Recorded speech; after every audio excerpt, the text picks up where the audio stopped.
Right. Welcome to another episode of Tales from the Crate. I'd love to tell you this is going to be the beginning of me being consistent putting out videos, but it is not. I don't want to lie to you. Tony knows. See, he already knew ahead of time. Uh, Bringing back the old man corner. This is something we were doing during COVID when we couldn't all get together and hang out. These are some of the old men in the corner. There's some other old men that join occasionally. These are the old men that are here tonight. I'm going to have them just kind of raise their hand real quick. We got Clark. That's Clark. We got Jake. And we got Tony. If you remember any of the Old Man Corners, all of them are previous guests. So tonight's topic is Grail albums. So we all have 5 Grails that we have. We're going to show them, talk a little bit about them. We'll probably make fun of Jake's a little bit. Uh, Here we go. I was Straight looking. fire. That's all I have. We're going to end this episode or this tonight with a very special game of Does Jake Like It, the new metal edition. So we'll get to that at the end. So Clark, I'm going to go ahead and start it off with you. You want to show us one of your Grails? All right, will do. So I'm going to start with this right here. Now, this is not a hard to find record or unusual.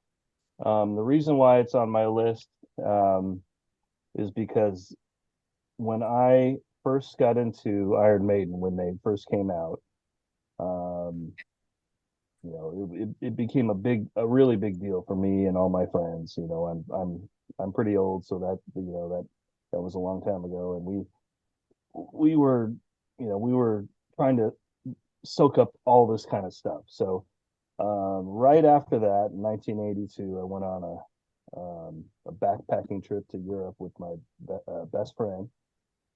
And first stop we made in Brussels, Belgium, was a record store, and this is one of the records I bought, along with a bunch of other records. So we loaded up first day, and then for 5 weeks we had to carry around this huge bag full of stuff, fragile items, when we were living out of a backpack. So anyway, um, I think I probably bought, you know, all ACDC and all Iron Maiden records, and sold a few, kept most of them, and have the memories. So that's for me. So which I Iron think the which Iron Maiden was that, Clark? I didn't get a good. Actually, now I look at this was not from that collection, but same time frame. This is Women in Uniform. It's an EP, 12 inch.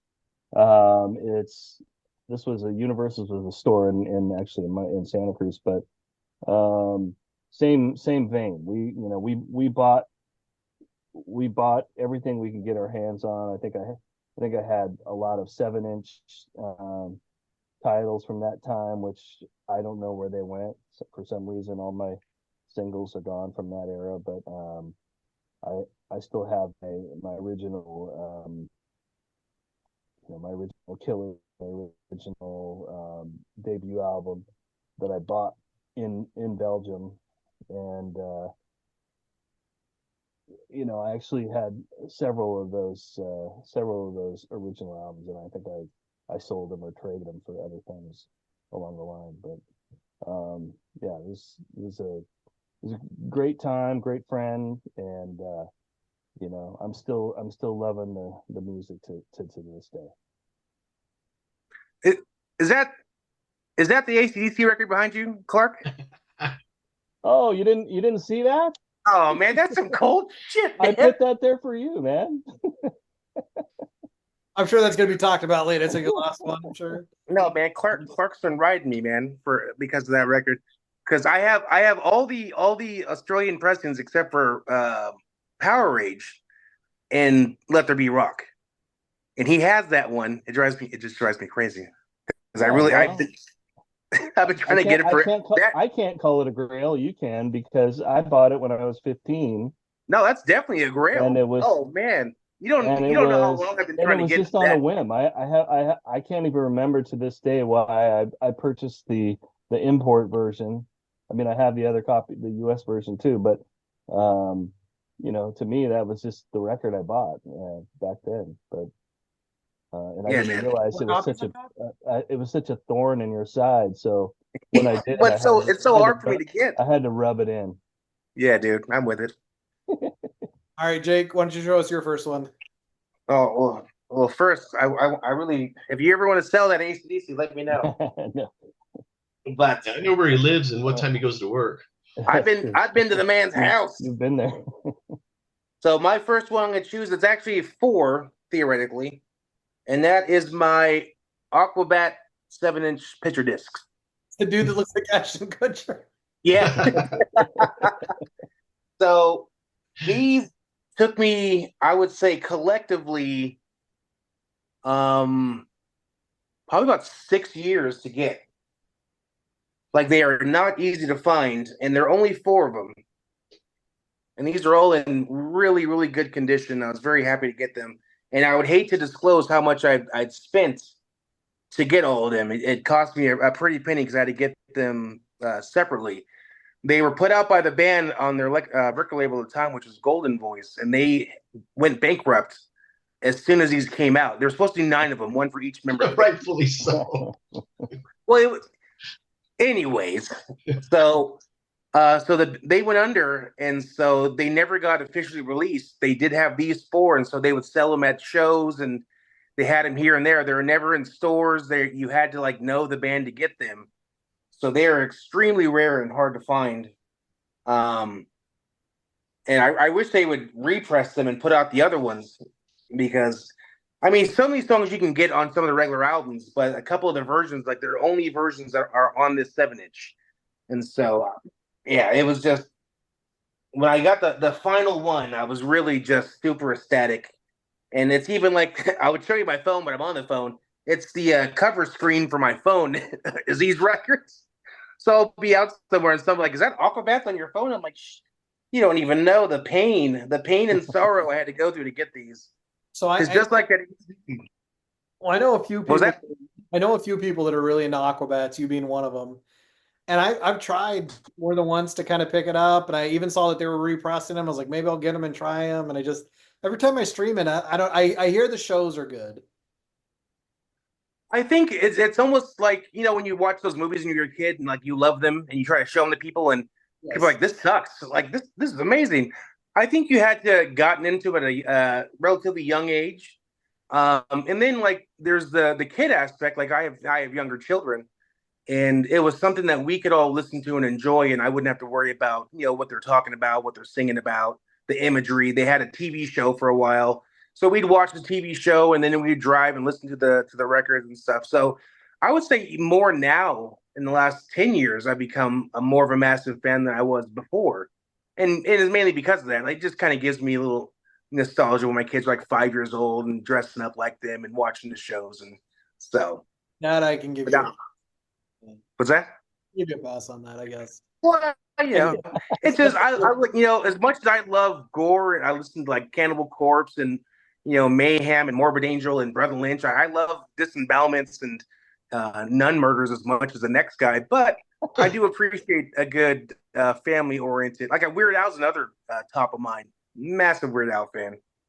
So you're hoping for the Mayhem, Weird Al, and Aquabats package tour. I do have a single of Misfits with Weird Al covering the Ramones. Oh, so, of course you do. So I will tell you.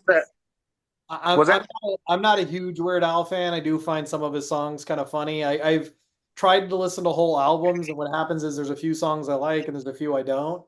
But I was messing with my kids the other day, and I put on another one, Rides the Bus. Yeah. My now 6-year-old, she just turned 6, will walk around the house singing that song. Awesome. Yeah. You're great dad. I think that's what it kind of comes down to. Is it's we're older, we can listen to whatever we want, but it's nice to have something that you can connect with and listen to with the kids. So, all right, Tony, what do you got?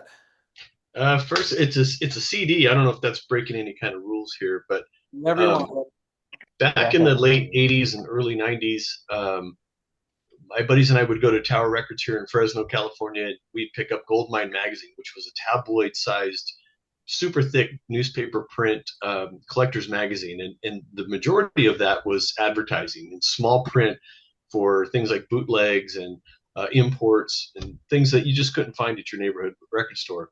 And I got on this kick where I was looking for radio broadcasts, particularly live shows, like Westwood One, the Album Network, which is what this is from. And at the time, this was 1990, I was a huge fan of Living Color. And this is live at Electric Ladyland in New York City, broadcast on WNEW 102.7 and syndicated. I never heard it in syndication, but I saw this listed, and I had gotten away from CDs, like we all get into our, vinyl, and we kind of, I don't know, we dismiss other formats. And I put up some new speakers and wanted to dive back into the CD collection. And this is one that I pulled out. This has been a couple of years now. And for a radio broadcast CD, it sounds amazing. It's really punchy and lively.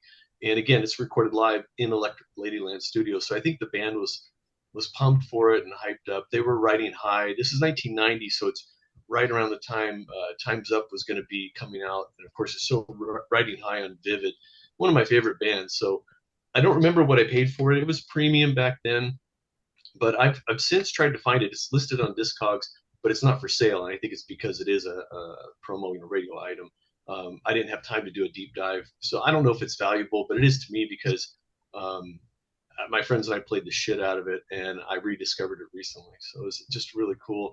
When I was thinking about Grails, this is a Grail, and I didn't know it at the time. Kind of like Clark said about picking up his records. Is it a bootleg?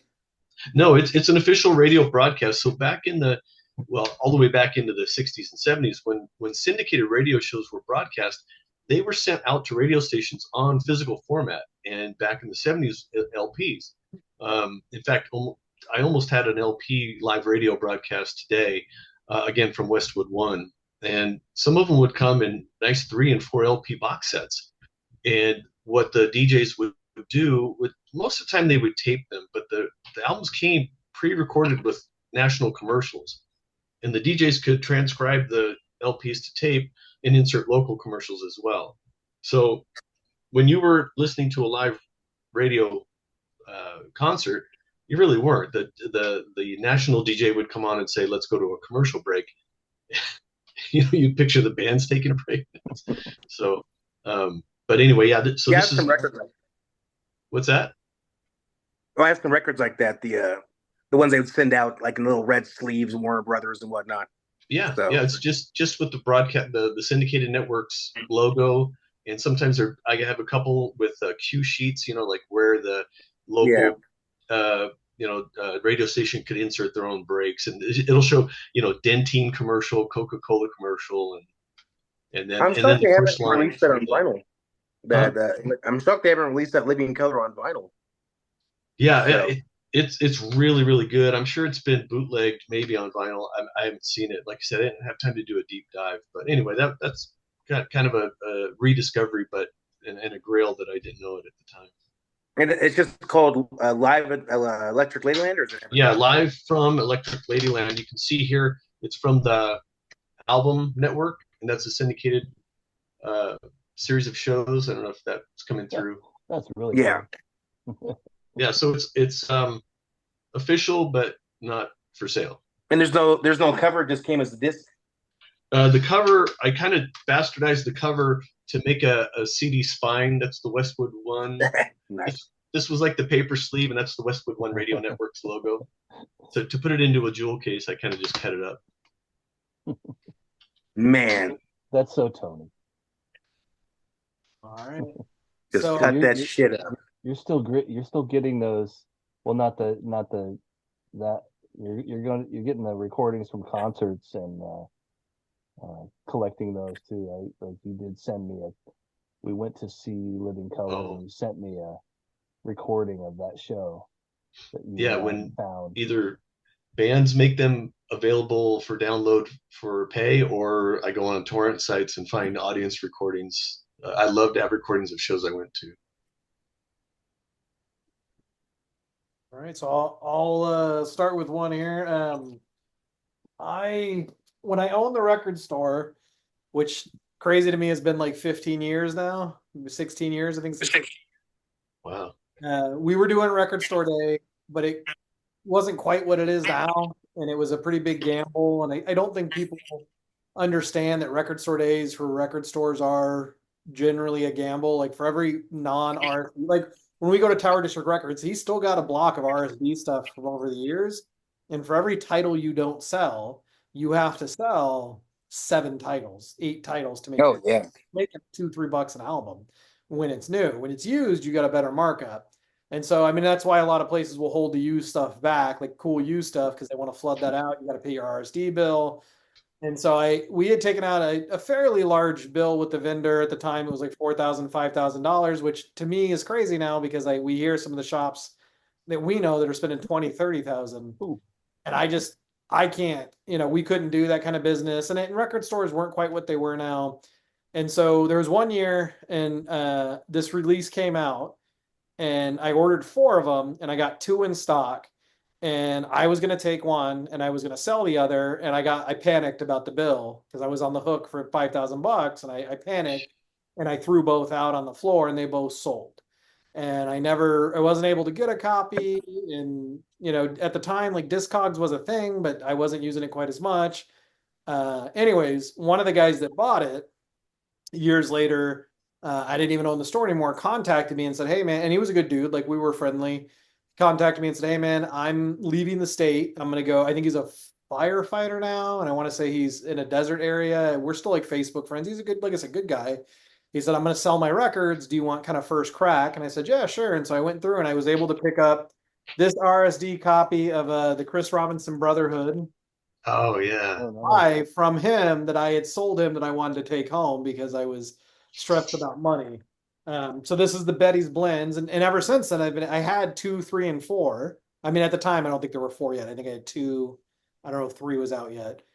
And so I picked up the subsequent ones, but I never been able to find this. And I started looking online on Discogs at some point, and they were crazy expensive. And so he contacted me, and I was able to go down and talk to him, and I picked this up along with a few other things, and I gave him a pretty a pretty penny for it, but I knew he could have got more, and I told him that, and he's like, look, I don't have time to sell it on Discogs. I don't want to fight with it. Like, let's make a fair deal. And so I was able to walk away with this 3 LP set that I had been pining after, and I'd always really, really regretted letting It's go. the very one that you were gonna keep. That's funny. Yeah. Or one of the 2. I don't know which one he grabbed in the end. It's all kind of a whirlwind. But yeah, I was able to get the one that I was actually gonna. And so it was just kind of a cool full circle moment, and it was a nice thing. And came back home.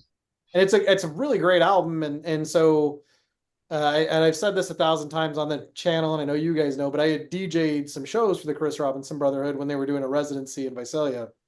Yes, we heard it all before. Jesus. But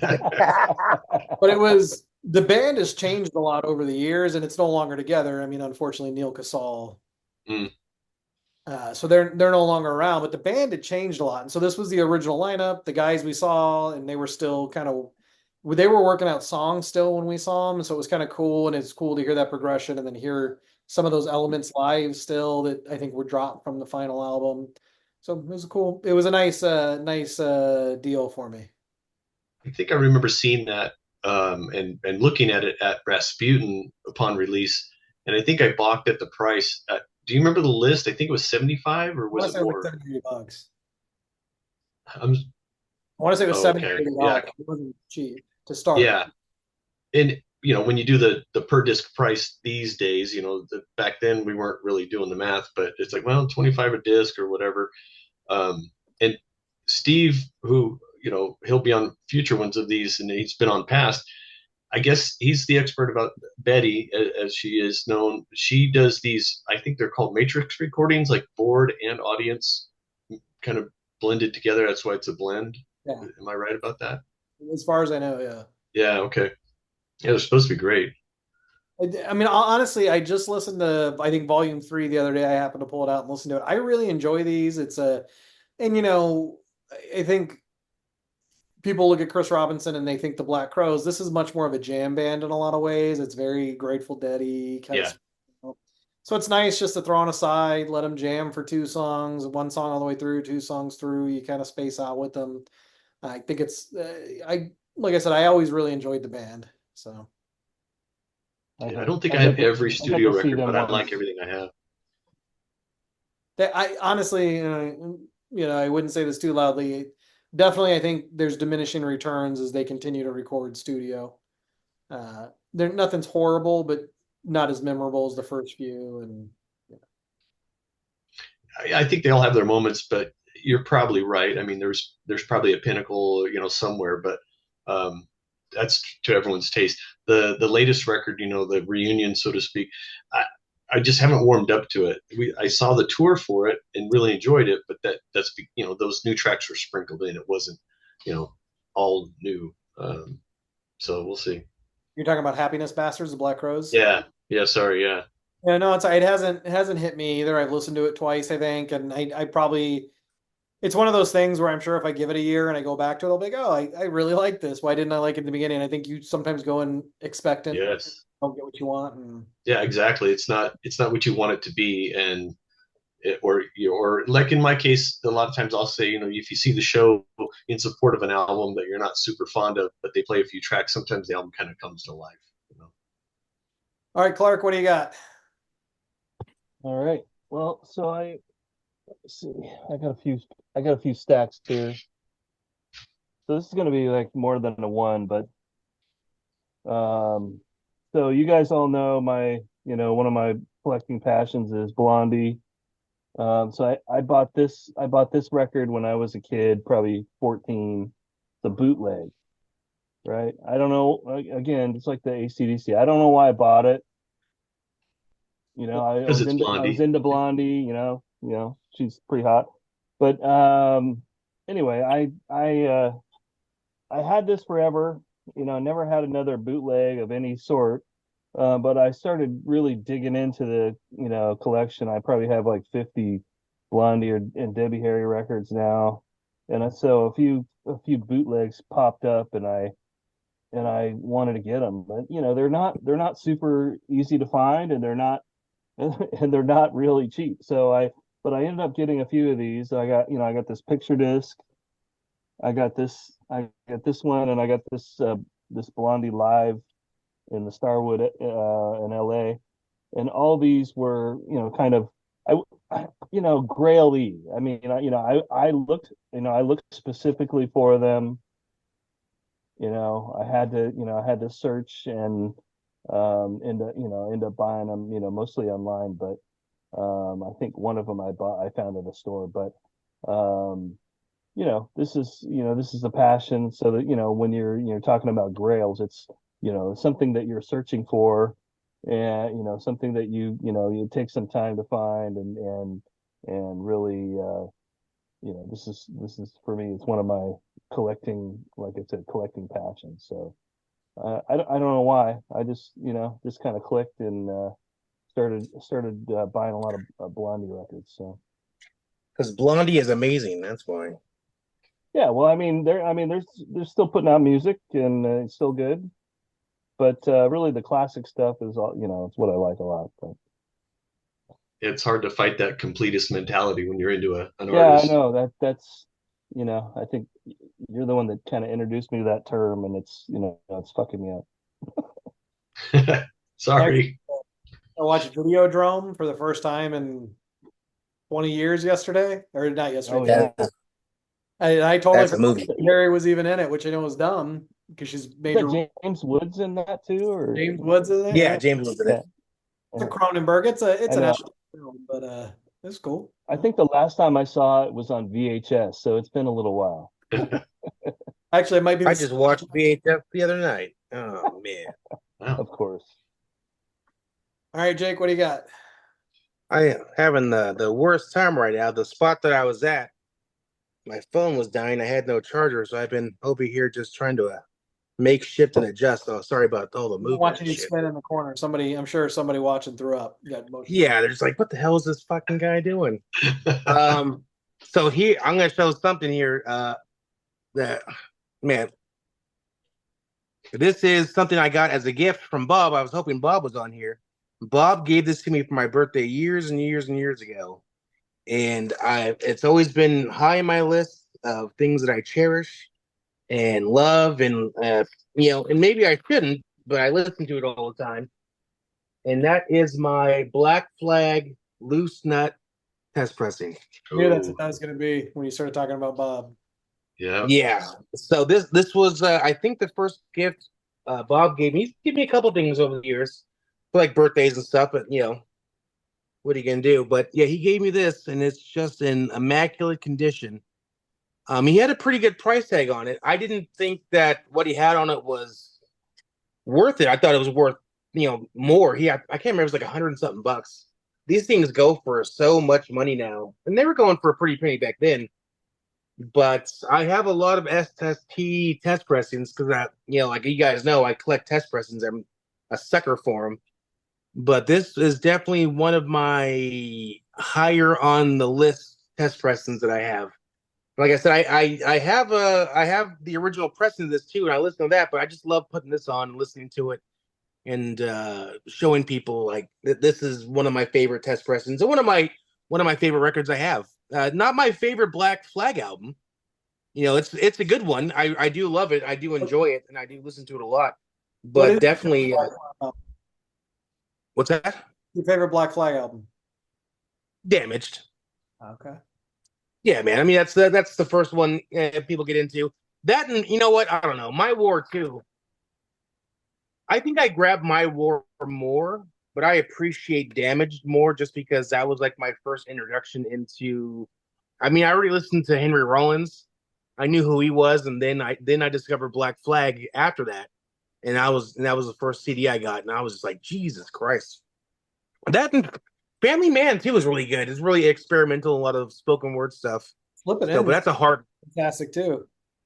It's classic, but that's a harder. That one takes a little discipline to enjoy and listen to. But My War, you can just throw on, and I it do. just before you know it, it's over. So. I think you and I had a similar trajectory there. I definitely, if you had asked me 20 years ago, I would have said Damaged, and now it's probably My War. Well, I think they started to do a little more experimentation on My War. You can hear like different chord progressions, things that just weren't indicative of hardcore punk. Yeah. It sounded different. It sounded more versatile and more and challenging. I love a good challenge in music. I as much as I like some pop, and I do like some anthematic formaic music, but I do like something that kind of hurts your ears a little bit. So I will tell you, Bob showed that to me once before you had it, and I was like, "Oh man, come on, what are we asking?" He's like, "Oh, it's Jake's got it on hold, man." And I was like, "Oh, all right, whatever." I thought I'd have to kill Jake later and buy it, but. You wouldn't believe how many times I came to the shop. I'm like, "What happened to those records?" "Oh, Andrew was just here." I was like, "Son of a bitch!" I'm glad to know it goes all the way around. Then, it's not just. That's the problem. I always tell people the hardest thing in life is being a seller and a collector, and then having friends who also collect. It's like shit, man. Like every once in a while, you go to a house, like I'm gonna have to just fucking kill this guy. I think the first time I went to your house, I walked around and I was like, if this guy dies right now, they're just gonna believe that I just murdered this man. Like, yeah, it's just the way it is. What do you got, Tony? So another Grail before I knew it was a Grail. I was at Rasputin, the regional chain here in California at the Fresno location, and Primus's Green Nagahide had just come out. And I was trying to remember if this particular version came out on release day, and I think it did.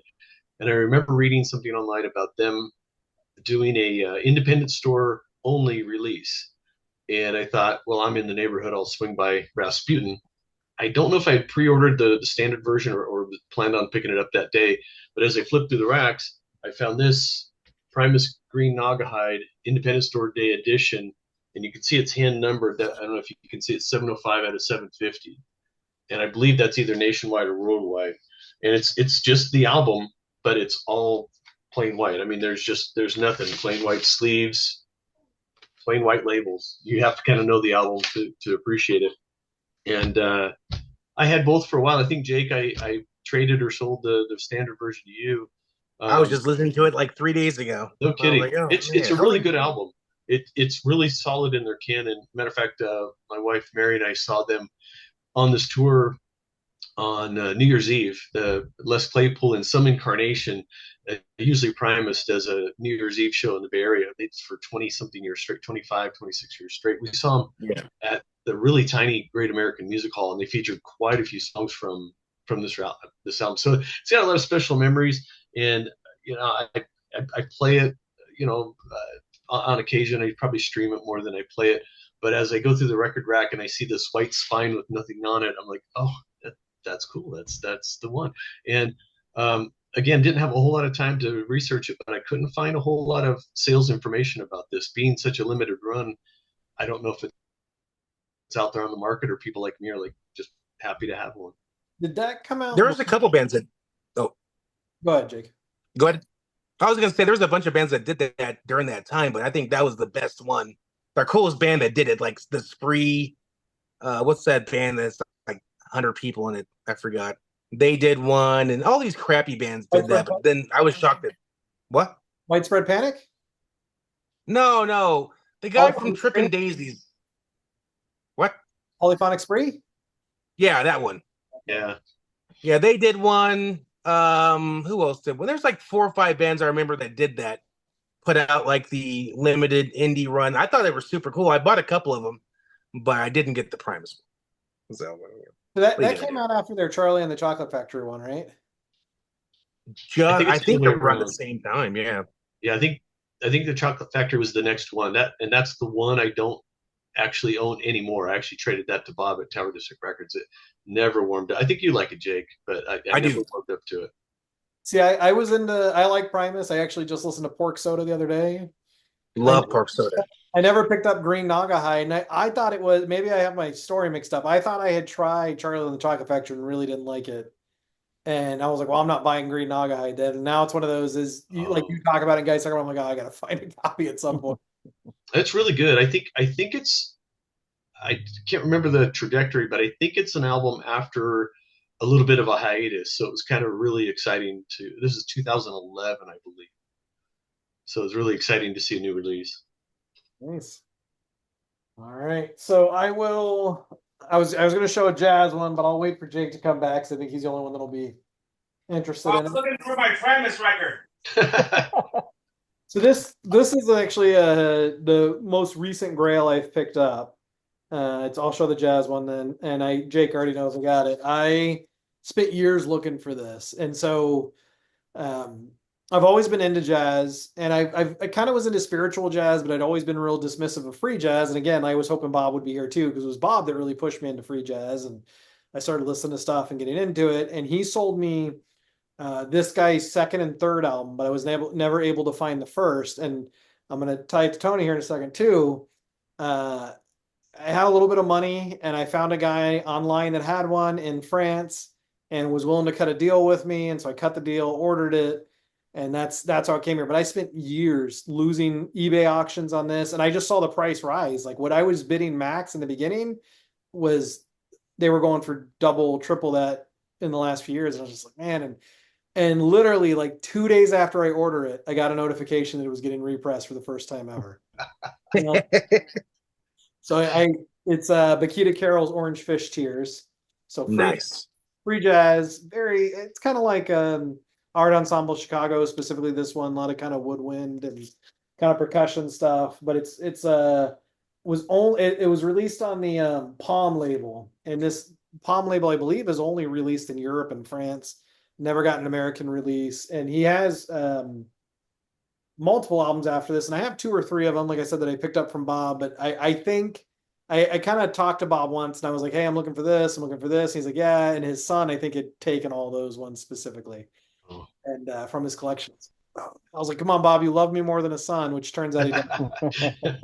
Tried a little bit, but this was like a real big get. I've had it about a year, and then he was actually in a trio called the Black Art Ensemble. Black Art Ensemble, I believe is what it is. Black Artist Group, maybe that's what it is, but Black Artist Group. And that did get a repress, and I picked up the repress. And then I was at Atomic Records in Burbank, and he had an original. And I took a ton of like CDs and DVDs into him for trade, and so I was able to just trade and get this original of that. Nice. I completed that hat trick here, so this was a real cool pickup for me, and is just like I said, my most recent Grail pickup. But I mean, this is one of those 15 plus year journeys to. Oh yeah, I remember us talking about that exact record forever, Yeah, forever. Yeah, looking forward forever. And it was one So of if it those. costs that much money, free jazz doesn't necessarily mean jazz at no cost. You would hope. no, Give yeah, me a Actually, I would give me say a it's Pepsi, please. inverse, man. Free jazz, that stuff gets crazy expensive. Really? no man. Fantasy that'll never come to true. My fantasy is I could, one day start my own record label and do really nice, or reissue label, and just do really nice vinyl pressings of obscure albums that are great that never got the wide release or whatever it may be. Yeah, I could slap Lost Classic on all of them so that suckers like me just find them. I'd buy him too. I've always wanted to do that too. That'd just be amazing. Just repressing just lost albums. That would be great. So All right, Clark, what do you got? Oh shit, me again. All right, let me find one. Old machine around here. well, while Clark's looking for that, I was gonna bring up that Primus record, the Three Nog what Eyes? was it? No, the one you guys were panning on. Oh, Chocolate Factory? Yeah. The Chocolate Factory. So I had pre-ordered that as the chocolate version, and it was supposed to be very limited. And they sent it to me. I opened it up, and it looked like someone had thrown up all over this record. It was the most uneasy. It was the most disgusting record I've ever seen as far as colors go. I was just like, oh, like it was so bad. I was just like, oh, like what am I looking at? And they emailed me like, hey, I'm sorry. We there was a mess up with the color beads. It was supposed to be chocolate. It came out in this disgusting throw up look. You could send it back to us and we'll send you a chocolate one. I was like, oh no, I will keep this throw up one. Thank you. And now that one's like worth crazy money because they only made so many and a lot of people returned them. I was like, why would you return puke? That's Jake's I'm fetish. trying to find it to show you. It's hideous. It's abhorrent the way it came out. I believe you. Yeah. That's the Augustus Gloop version. The Augustus poop version. I'm sorry, Clark. I didn't mean to interrupt your time. Nah, no problem. Clark. Okay, so this is kind of the same thing that Andrew just talked about, except it's not super rare and hard to find. It didn't take me 15 years, but it took me a few years because I didn't want to spend the extra money that people were charging for this. When CDs first started coming out, I stopped buying records, and they stopped making as many records, so they're harder to find. But this is nothing super rare or anything, but this debut Mr. Big album, I always loved that band, and I searched and searched for a reasonably priced copy, and just like with you, Andrew, after I had it for about a year, they released it in Record Store Day. So and then Tony made me buy a copy. So but I have yeah, that much control over you people. Yes. We've all done it, man. You texted me and said, I was specifically avoiding going to the record store, and you texted me and said, hey, you need a copy of this? And I said, okay. So I do have two copies of this, but this is the original one. And my type of music, I'm kind of mainstream rock guy, and I don't go too crazy, but Is there any special stuff to it, or is it just a copy release? just regular. Yeah, I mean, Okay. so I don't have a lot of these like special versions, but again, it wasn't super easy to find. The stuff online was a little pricey, and so it took me a little while to pick up a good copy. And Not that I dislike that band, but I never understood the rarity of that album. Yeah, I think maybe it just came out at a time when they were making more CDs, so that was kind of the problem. Maybe I didn't even think about that. For instance, that same band, their second album, I have it here. Second album, they didn't make a record, right? So the only way I got this was they finally released it, 30th anniversary version for Record Store Day. Mhm. So that's that's the problem. So now I'm waiting for the third album, and they'll get me for that one too. So What was the year release for the first one? uh shit. 89. Yeah, I was Oh, gonna say 89, 90. Yeah. okay. So yeah, I mean, I stopped buying records around 87. So that was my fault. What would I you could I call could have got it. would you call that Say like hard again? rock? Yeah, hard rock, Mr. Big. It's kind of I always thought of like arena rock. string rock, not maybe in the hair metal vein, but not really, not like wild makeup and stuff, but they were like hairy dudes and yeah, you can see they have big hair and that's kind of me. So But Yeah, yeah. I mean, it falls into that late '80s, early '90s hard rock metal, but yeah, they weren't glam rock. They weren't no, hair metal. And plus, I mean, you got what Paul Gilbert and Billy Sheehan. yeah, Billy Sheehan is super accomplished bassist and Yeah, a lot of um notes, a lot of yeah, notes. yeah, I'm gonna fun. say when I owned the store, that I mean it was that kind of stuff that 80s in particular, but like hard rock, kind of glam metal, that stuff I could not keep on the shelf. If it came in, it would be gone, hands down, always gone within 24 hours. Wow. Oh yeah. Yeah, I bought a lot of that shit lately. Yeah, I mean I I mean think lately meaning the last 10 years. well, yeah, I mean, so yeah, 16, 17 years ago, that was the stuff I could sell consistently, if you brought in, and I mean, Mr. Big, but it was Warrant, it was Quiet Riot, it was Motley Crue, Poison, like I just Bon Jovi. I remember a guy brought in Bon Jovi once, and I was like, oh, I wonder if this will be part of that, and it was gone. And I don't think it even some girl lasted bought it. a day. Yeah, Warrant records are super pricey. Like I would love to have a couple of them that they put out, but I'm just not going to spend, 60, $70 for one. So And it's that's a different topic, but I mean that stuff is I mean all records in general are a lot more than they used to be. Things I used to sell or we used to, I Oh yeah. mean, I was just talking to, I think it was Nick the other day. I literally had a sale one time at the shop where if you spent $10, you could pick a record out of the bin and take it. oh man. And all that was in that bin were copies of Rumors, James Taylor, and there was something else we threw in there. And I can't remember, but like I had, and I'm not being hyperbolic here, I had 50 copies of Rumors at one time. He has sold them all. The new owners or the current owners have sold them all since, they told me. But even like Sade, like I had tons of Sade. I never sold a single Sade album, and now people go crazy for them. So, I remember I used to see Funkadelic records at the thrift stores all the time, Wow. just sitting there. which ones? Back in like this is back like in the early 90s. I used to go to thrift stores all the time, Yeah. and I wasn't buying records. Right. I just thumbed through them like, oh yeah, Parliament. I Like, wasn't nobody then gives a either. shit I about mean, this. could have got so much back then, but Oh man, people All right, Jake. turning them in for their CDs. yeah. I mean, that's the way it was. That's why there's so much money. Everyone threw them away. Yep. All right, Jake, what do you got? Oof. So this is another one that took me a very, very, very long time to get. I almost didn't believe it was like real when I was younger. And I finally got a copy, and it is Green Jello, Ah, and this is called Triple Live Mother Goose at Budokan. I don't know. So That it is not. looks like the It's RSD just one. what's that? Looks like the RSD one to me. No, this is not the RSD one. I I can don't think show that's an original. sir. Please don't. I'm just Let's not poking. start these. Yeah. So this one, I think we all got a special text the day you bought that. I'm sure. Oh man, I have two original copies. This one came with the booklet unattached.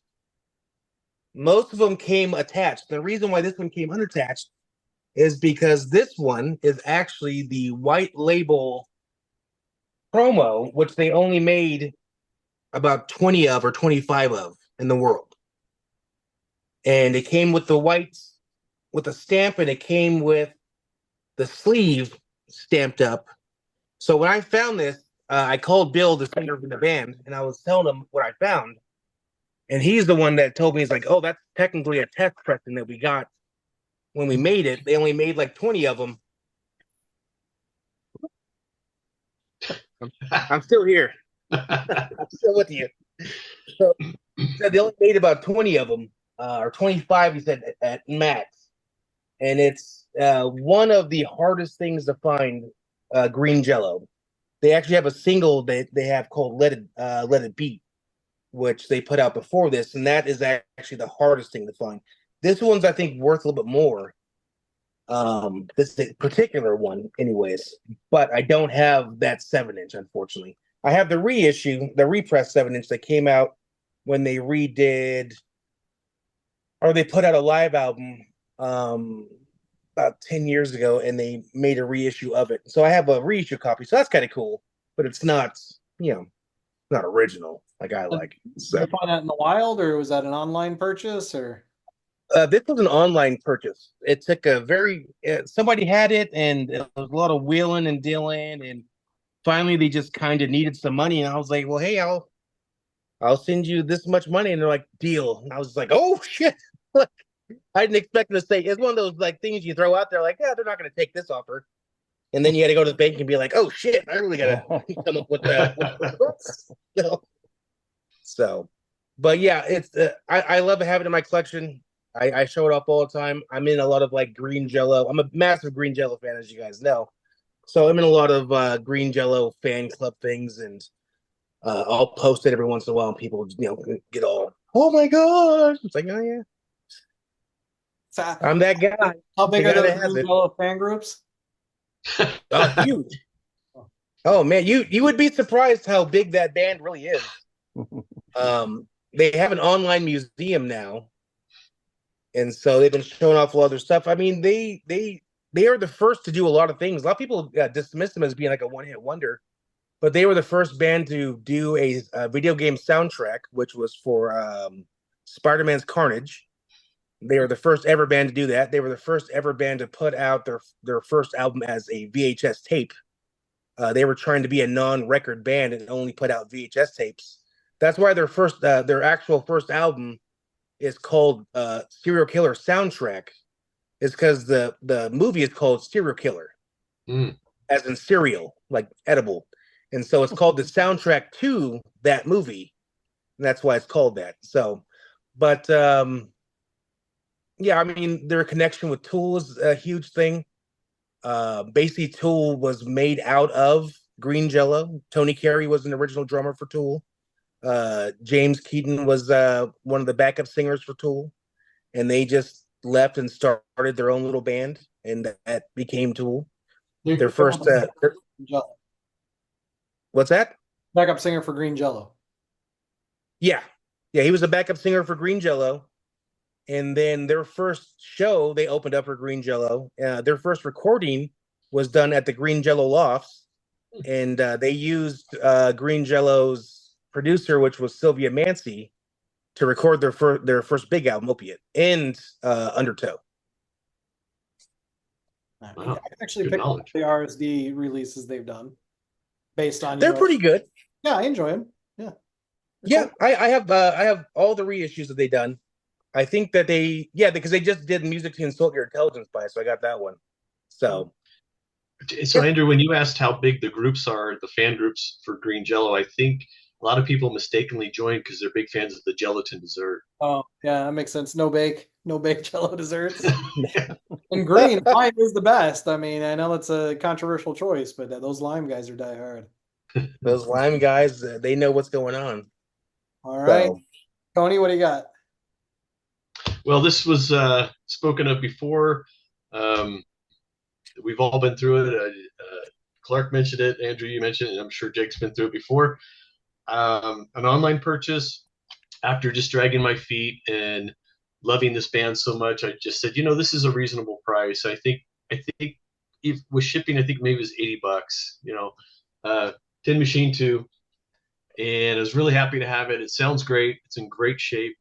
And then about a month later, Music on Vinyl puts out the repress, and of course I bought it because I'm an idiot and wanted to see what the difference was. But you're a fan. I love the band, and I will call it a band. I know a lot of people think it's a David Bowie side project, and I remember before the first album. Right around when the first album came out, I read a Rolling Stone article. I don't think it was purely an interview. I think it was just a feature about Bowie being in a band, and I can't quote him, but I know that the phrasing of that time was that Bowie just wanted to be in a band. He'd come off of Let's Dance and all that MTV craze and yet another persona, so to speak, and I was intrigued by that. I wasn't a huge Bowie fan. I loved everything I heard on the radio. I did like the MTV stuff because it was of my time, and I thought he was a cool guy. But I thought, oh, he's in this band, and to me, especially the first album, I always call it kind of like proto grunge. It's like garage rock. It's really raw. Um, some of it's a bit silly, but there's a lot of musicality to it. So I followed them. It's just 1 and 2. They did an official live release, which is kind of underwhelming. It's a little lukewarm. I've got some great bootlegs and some Japanese live like B-sides and stuff. But so again, like I told Clark, the completist in me wanted, even though I had the CD and of course I could stream it anytime, I wanted a vinyl copy. And yeah, I dragged my feet and I said, let's do it. And I don't know if it was an email or a Facebook post or something, but it's like, of course they did. So now I think I should just buy all my Grails so I can please the world with all the reissues. Everybody can have it at an affordable price thanks to my expenditure. So that is a band I was kind of dismissive of until we started hanging out and you played it for me a few times. I've managed to pick up the first album. I haven't found a copy of the second. With that said, I probably a good bet to still have the original. I actually own a number of music on vinyl pressings, but they can be kind of dodgy. Some are okay, some are dubiously sourced, and so they don't sound quite as good. I think that's a hit and miss label for me, and it's never file, but it's good enough to listen to, kind of thing. Liking this band this much, when I listened to it, I was really happy with it. I think it's got a lot of punch to it. It's lively, and I haven't done a side by side. I'm not one to do that a whole lot, but to me, it stands up. Any other thoughts? No, I mean, just again, going back to the Clark mentioned it too. Like these original pressings of records that we thought were just abundant at the time, and we didn't buy them, but now used copies are 20, 25, $30, and I'm like, I would love to have that.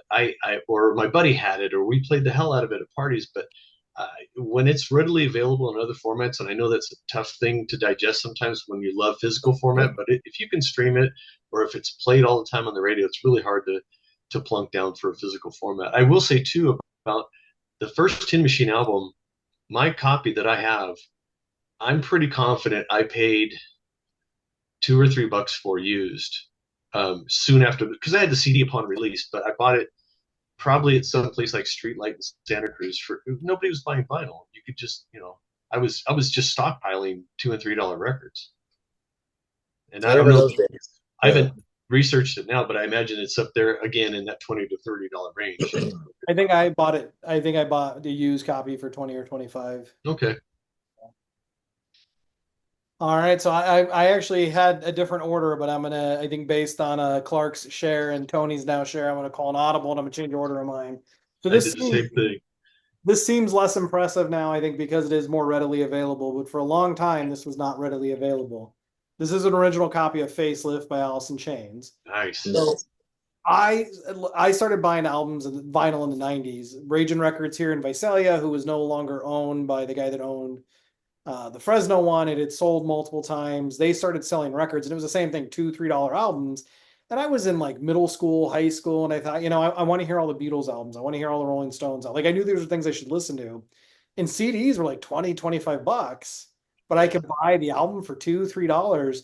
And I'm the youngest of four, so my second oldest brother joined he joined the Air Force, and he was being shipped overseas to England, and basically he's like, look, man, I can't take some of this stuff. I'm going to give you my record collections, my record player, my speakers.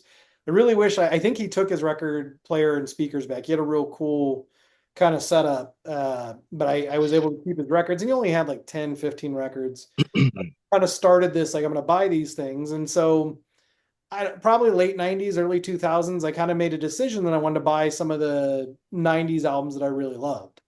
And so I started tracking down like Alice in Chains, Soundgarden, Nirvana. I mean, grunge stuff. I grew up on grunge. I'm 10 years behind you. Clark talked about backpacking in 1982. That's the year I was born.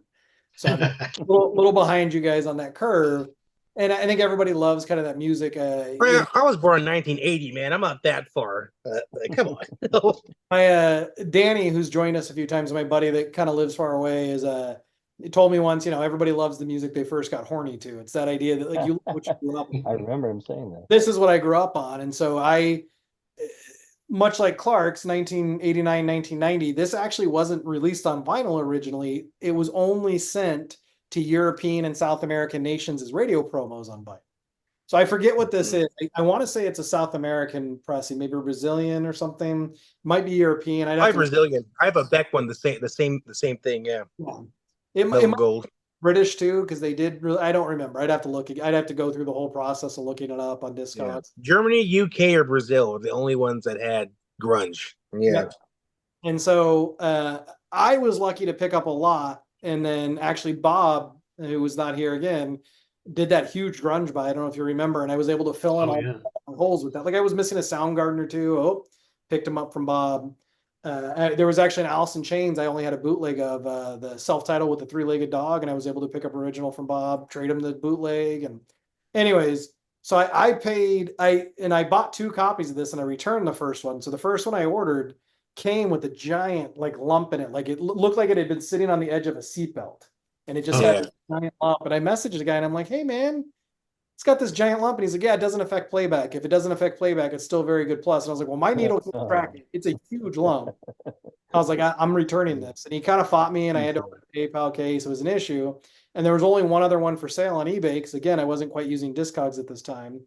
And this was, the seller had a lower rating and it was cheaper. And I thought, oh man, but I was like, all right, it's the only other one. I'm going to pull the trigger. It's beautiful. Way better than the one I got. It was just one of those. And at the time I paid $70 for it. And wow. I don't think I'd ever paid that much for a record at this point in time. And so $70 was like, oh my God, but okay, it's the only one. And I'm not going to get facelift on vinyl if I don't. I still haven't. Yeah. Well, now I think they go for like $300, $400. At least, yeah. If you find it for $200, like you've scored. Yeah.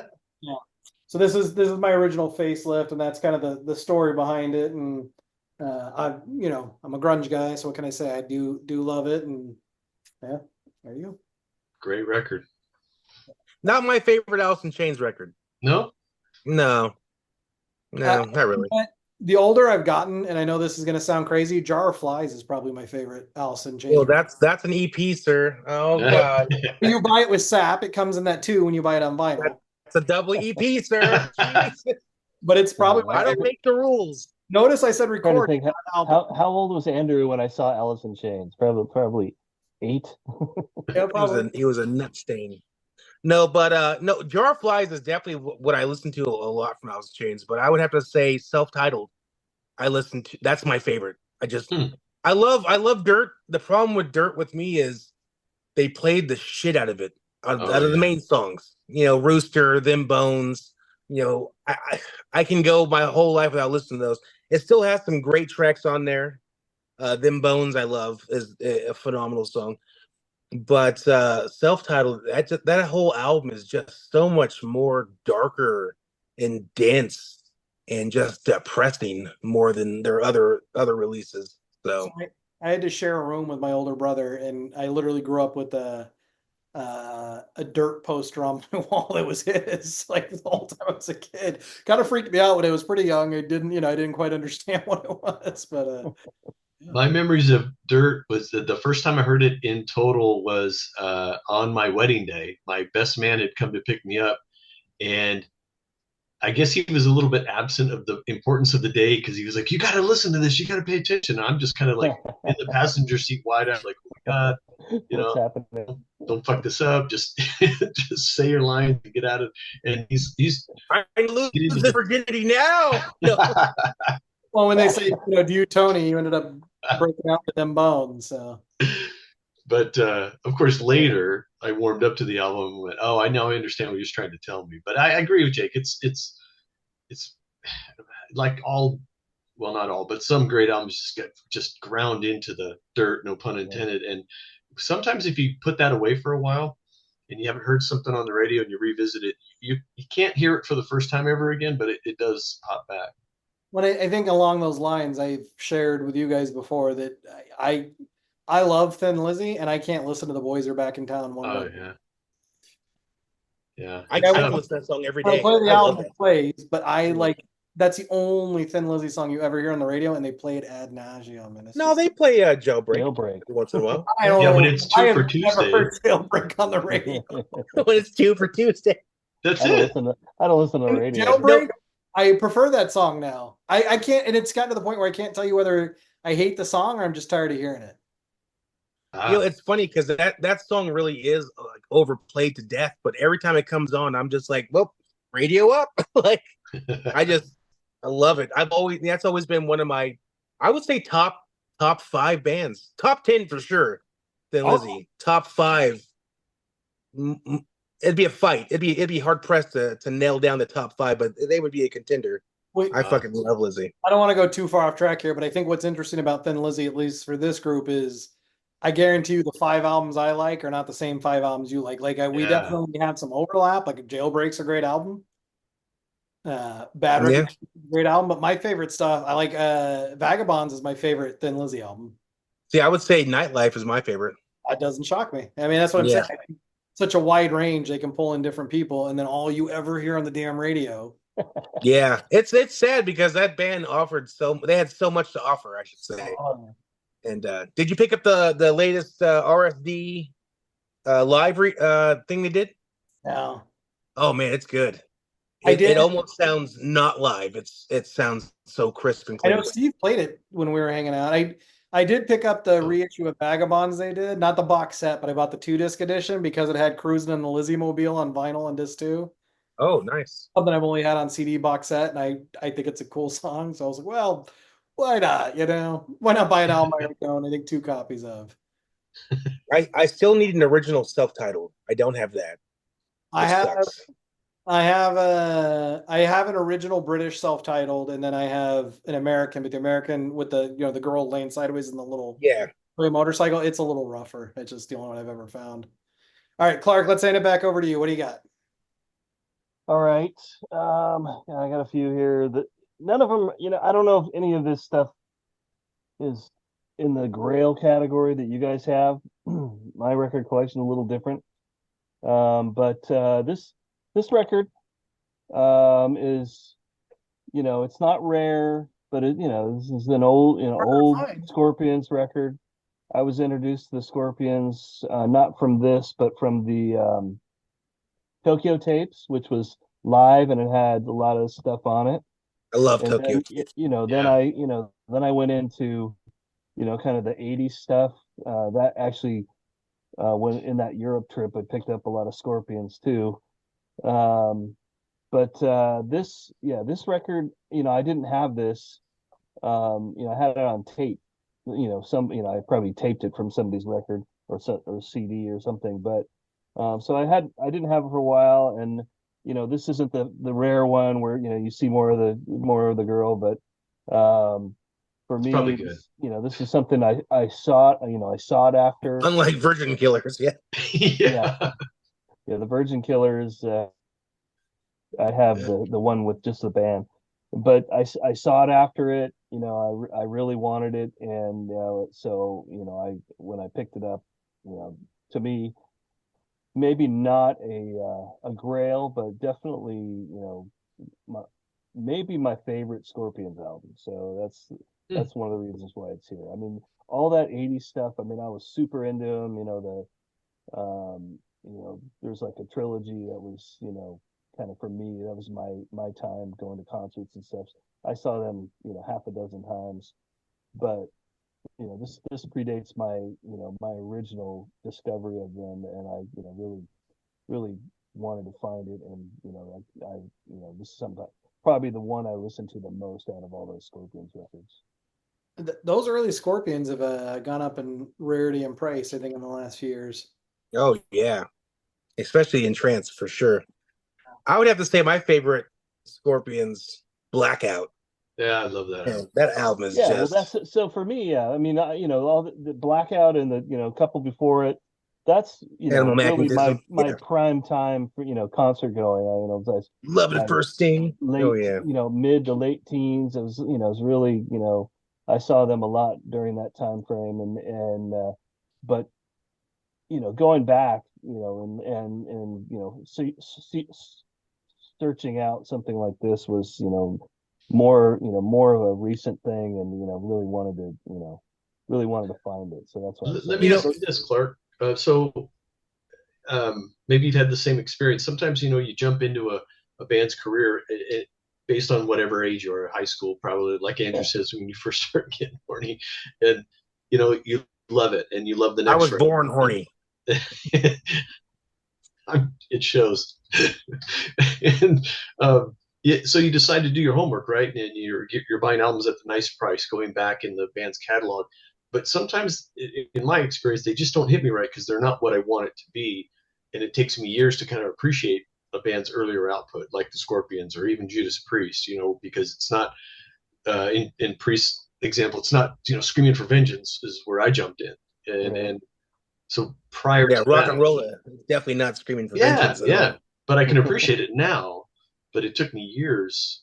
Well, seeing what my favorite local band, Hammer Down, uh, play some early Priest. That's what got me into the some of the earlier the earlier records. I'm like, oh man, that's I I gotta go check that out. But yeah, Scorpions wise, I mean, I came into it from Tokyo Tape, so it was still Okay. Uli rock band, and I just didn't have the record, and you know, I maybe I never saw it out and about, and I wasn't really. But then when I really wanted to kind of complete the collection, then I went out and looked for it.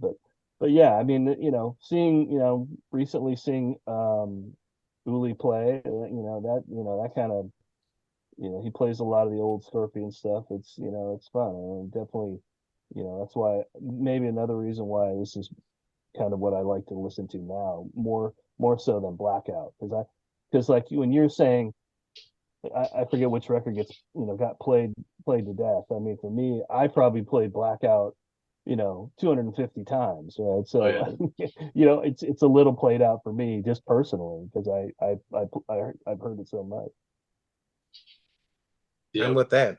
But we have that experience listening to Sirius XM's deep tracks when we hear a song from, say, Zeppelin or another favorite band. We're like, this isn't a deep track, but it really is. It's just that we've consumed everything they've ever put out and played the hell out of it. So there is no such thing as a deep track anymore.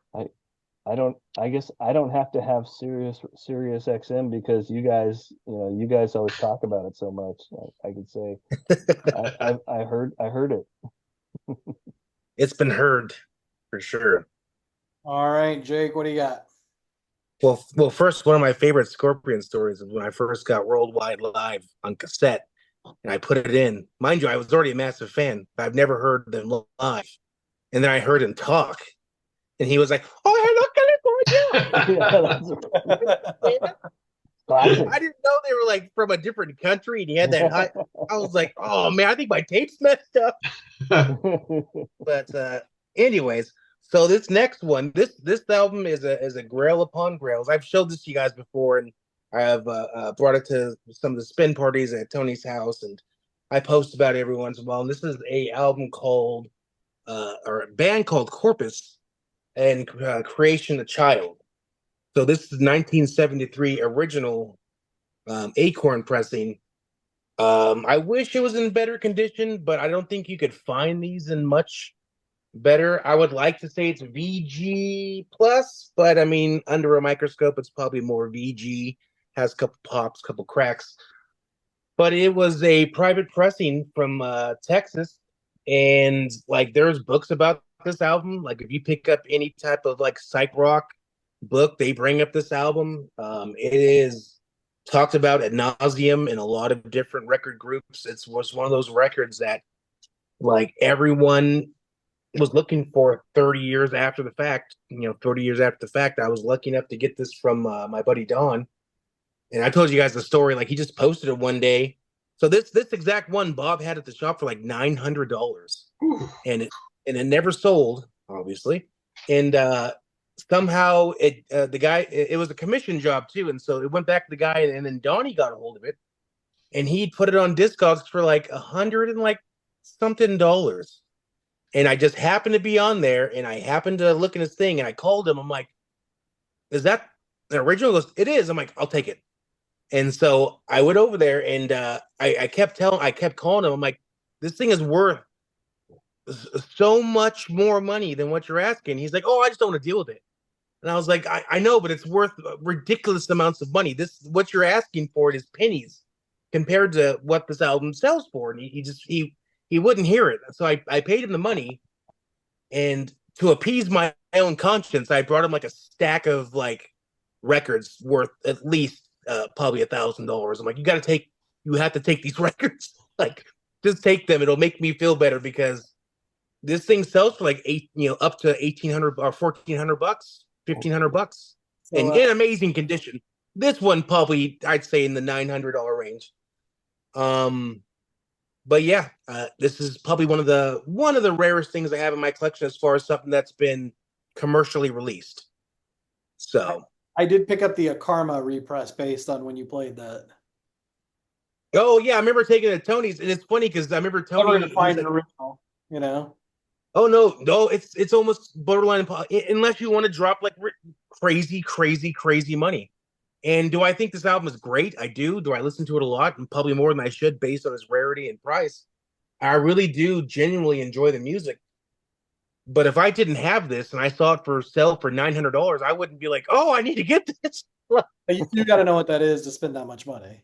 Yeah, so I was just lucky. I was in the right place, right time, and happened to know the right guy who just happened to have it happenstantially. Is like literally the stars aligned perfectly for me to get this album. And I mean, I've dealt with Don over the years, along and you dealt with Don. Like, he's one of those guys too that at certain points he's just like, "I'm done with this. What do you want to give me for it?" And you're like, "All right," and you start working out stuff.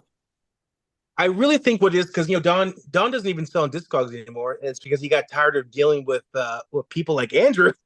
I think Don sometimes has a forgiving eye when looking at vinyl. Don has a forgiving eye. I have a forgiving eye. People like like Andrew does not have a forgiving eye. If he's paying top dollar, he wants top record. I'm paying top dollar. I want top dollar.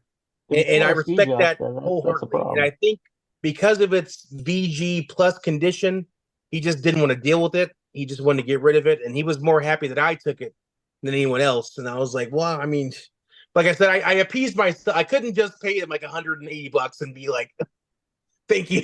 Like, I had to give him something. He didn't want to take it. I was like, "You have to take these records," because I'm going to part of your reverence for it the fact that you got a deal. Well, Don and I've known Don since I've been real young, and he really kind of got me into collecting. I would say he really showed me the ropes on how to collect, what to look for, what not to look for. Reading the dead wax, checking out the matrix numbers, checking out the catalogs. He really is paramount into getting me into record collecting. I always thank Bob for getting me into jazz collecting. I didn't listen to jazz before I started hanging out with Bob. But without Don, I probably would not have gotten back into records. Like, he owns Spinners. I would go there, we'd hang out and just talk about, I still go to his house now, and we'll just sit in the garage and just for hours just talking about the smallest minutia of, this 45 that was released in 72 actually had a better mix. It's like, what are we talking about? It's funny. So, I just did a deal with Don not too long ago, and I remember thinking, oh, like, I'm gonna bring him this trade and I'm gonna still owe him some money. And he's like, "Nah, just take it." And I was like, "You sure, dude?" He's like, "Yeah." I mean, he is that guy. And so I just contextualize for people who watch my channel for a while. I've talked about Gary a lot because Gary was kind of Don. So Gary, when he had his record store, sold it to Don. Yeah. Took over from Gary. Gary actually offered to sell it to me. I think he offered to sell it to multiple people. It's not like a special exclusive club. But he wanted 30,000 for it, and I was like 22, and at the time 30 I couldn't come up with 30,000 now. In 22, Yeah. I didn't have two nickels. And I was just like, yeah, it ain't gonna happen. So I was glad Don bought it actually, because Don and I knew each other too from hanging around the shop. But just for people that Yeah. watch the channel, they've heard me talk. All right, You know, Tony. oddly enough, when Sorry. Don was gonna sell it, I was gonna buy it from Don, and then I didn't have the money either, and so he sold it to Manny. Yeah. So, but that's a story for a different time. What do you got, So- Tony? So this one was a Grail. I've spoken about buying a Grail and not knowing that I was going to enjoy it so much, or it was wanted by other people. Bought it on CD upon release. I was excited about it. It made a lot of news at the time because the backing band was on top of the world, and I was in Morro Bay with my wife, and it was the farmer's market. We probably had a couple of pops, and she indulges me by letting me go into a record store or the secondhand store. There's a music store in Morro Bay, California, that primarily instruments, but they've been bringing in some vinyl, and it's pretty pedestrian stuff mostly, and it's fairly priced. But they do have the wall, right? The featured records, and normally I don't pay attention to those because they're usually like Beatles and Stones and nothing I really seek out. But then this one caught my eye, and it's Mirrorball by Neil Young with Pearl Jam as the backing band, and I have to say honestly, I really did like the CD. This is years after the CD release. This Great is probably album. just about. It It's is. a solid rock album. In '95, it came out. Liked it a lot. Like I said, Pearl Jam's on top of the world. Neil Young's still riding pretty high on Ragged Glory and Freedom and well respected, of course, back then as he is now. So I thought, what an interesting collaboration, and it's a solid rock and roll album. It's not necessarily a Neil Young album. It's certainly not a Pearl Jam record.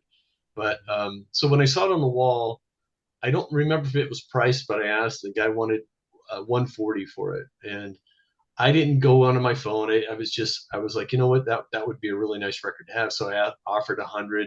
He made a phone call to the owner of the store, and they agreed to it. Of course, I had looked at it and everything. It's in great shape, and it was vacation mode, because $100 is $100.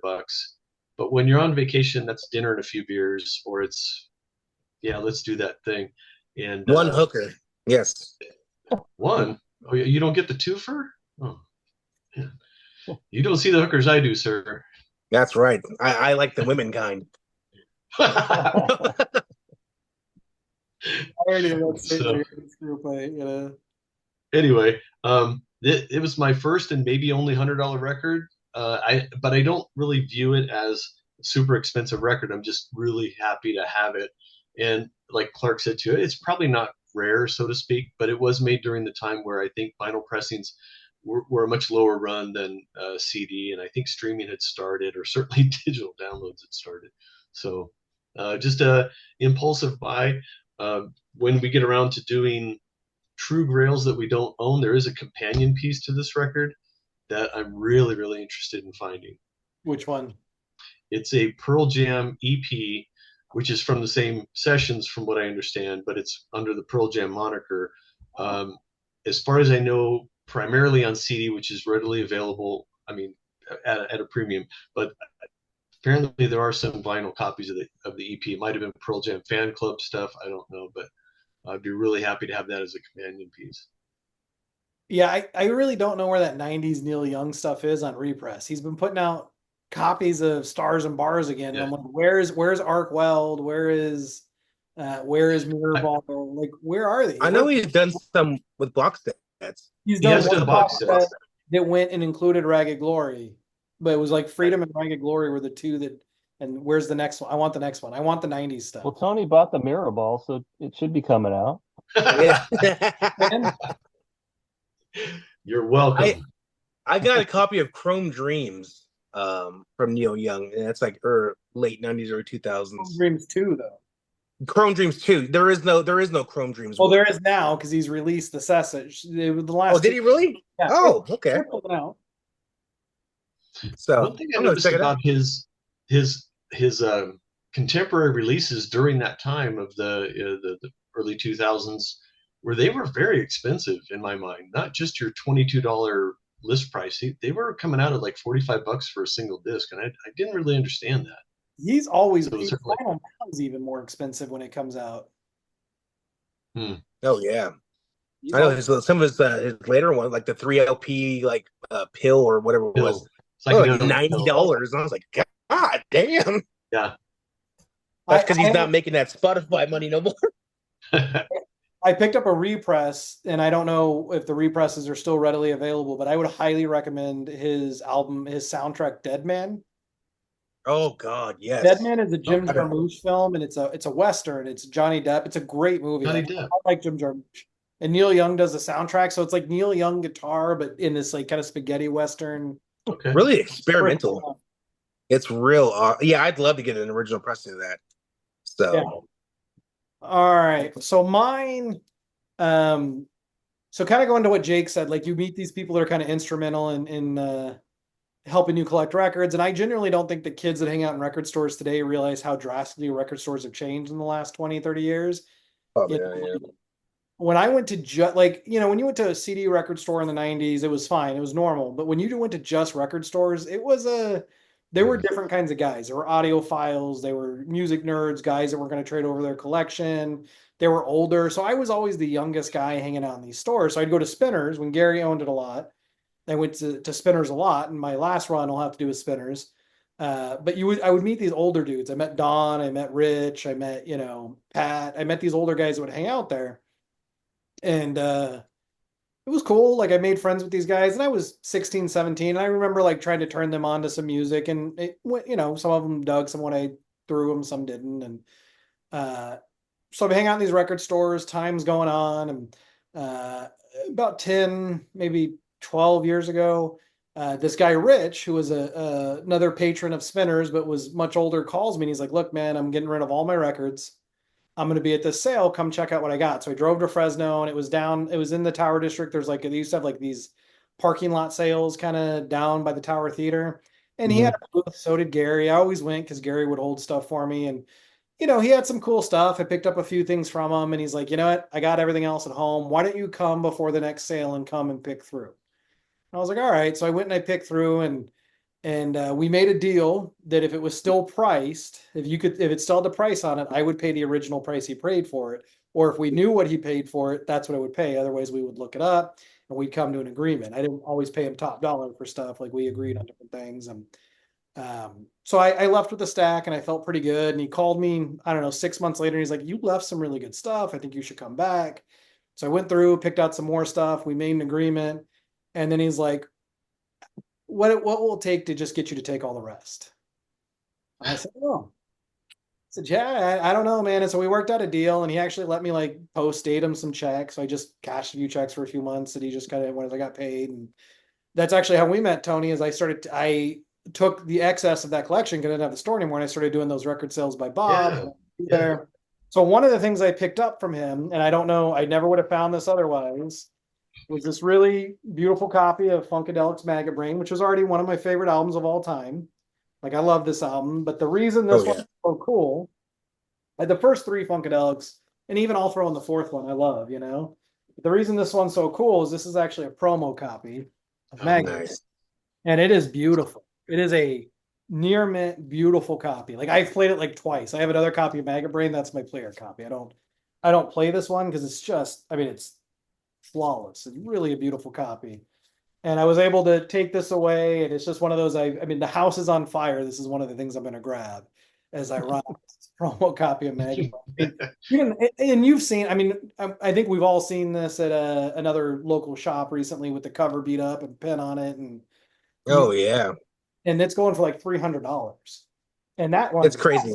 And I honestly, like I remember buying the other copy of Maggot Brain I have, I think I paid $80 for. So they've gone up in price pretty drastically. And and comparatively, I don't know what you could sell this for, but I got a nice deal on it, comparatively. And just one of those kind of cool worked out moments in my life, and right place, like what Jake was saying, kind of right place, right time. And honestly, one of the pieces of advice, and not too many people ask me my advice on record collecting, but some things I give kind of newer collectors is like be regular at stores. Like that goes a long way to be a regular, because people they know what you like, and, "Oh, hey man, this came in, let me set it aside from you." And then be nice to the kind of the weird looking dudes, like they're just nerdy record collectors that are getting pushed out of record stores because they've become these very hip places where they no longer fit in. Be nice to those guys because, like Don, some of them just want you to have, some of them just want to know that this record that they loved is going to go to someone that will love it.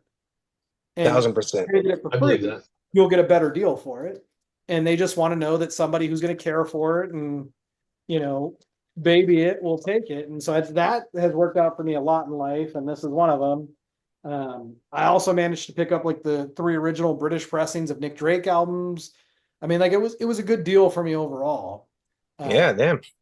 I was able to sell copies I have, and I was able to sell the excess stuff I didn't want and kind of make my money back. And but yeah, that's definitely one of my grails.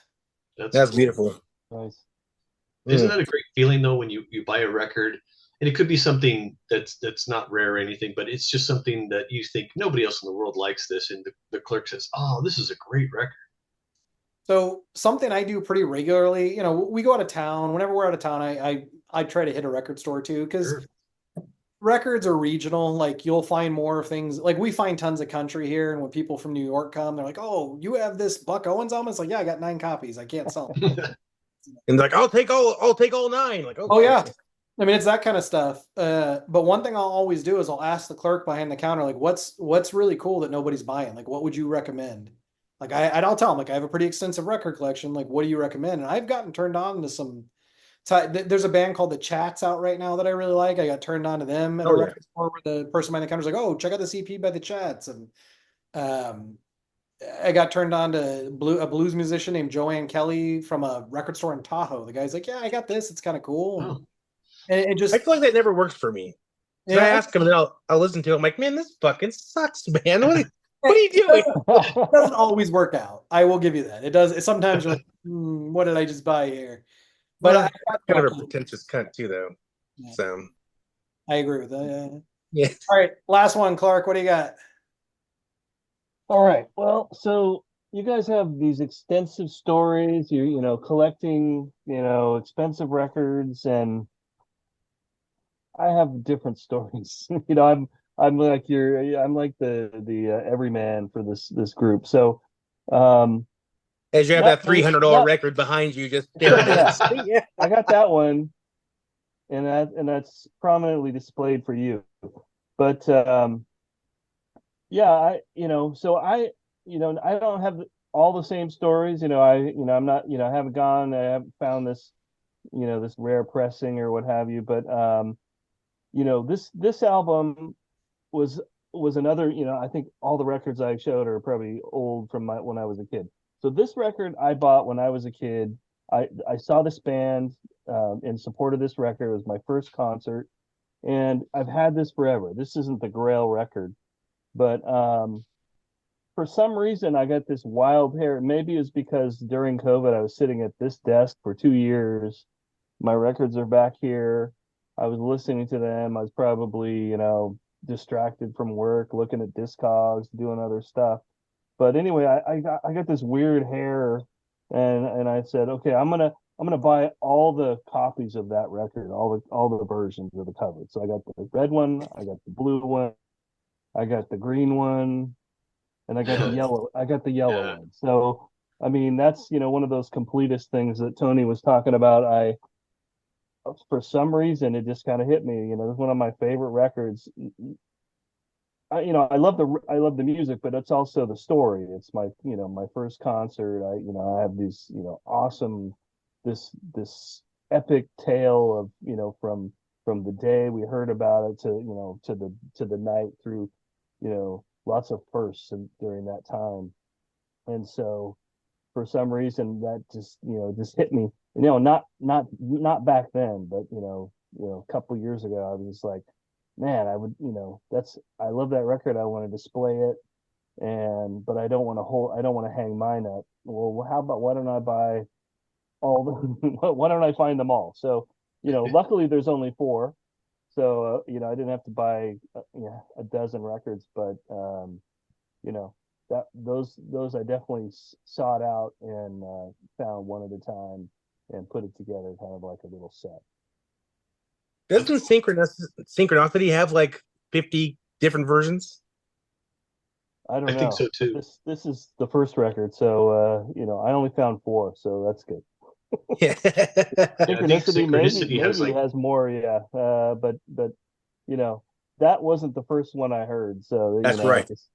when I 79, when I went to see this show, man, I was I was drawn in. That was kind of a ground zero for my concert going days, and a lot of other stuff. First time I got really drunk, first time I'd smoked pot. All that was kind of wrapped up in one experience. All of Nice. it Man, there you because of the police. Yep, go. because of them. That drug-laden band. Tony, didn't you say you wanted to get Led Zeppelin's Into the Outdoor and get all the different versions and hang that up?